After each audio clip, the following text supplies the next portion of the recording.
tips to keep conversations engaging and short? I find I can ramble on and get sidetracked when speaking. The first thing you've got to understand about rambling is that there are many different ways that people ramble. Some people will ramble on detail. So when they talk about something, they go into every single little bit of detail about that thing they're talking about. They go back into the history of the thing and it's just every single perspective of that thing, right? Whereas for others, the way they ramble would be they will tell you from beginning to end of the story, not skipping any single sequence along the way.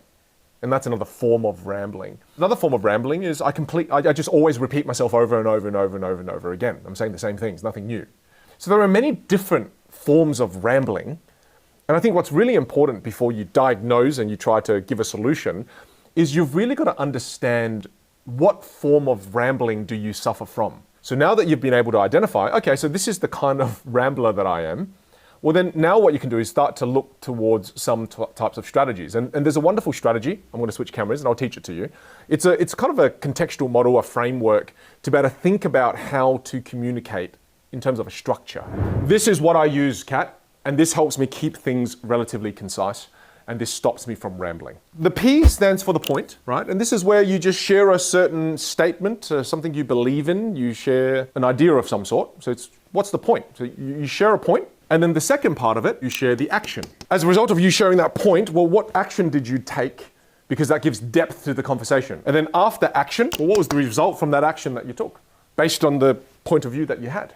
And then at the end, you ask, meaning you ask a question back to the other person. I'll give you an example. Let's say that I was in a conversation, I don't know, we're talking about high performance. Everyone's making their own points and statements about high performance, and then I want to go at this. So when I find a nice pause, I jump in and I can say something like a point. I can say, you know what I've learned recently? I've learned that rest is one of the most critical elements when it comes to high performance.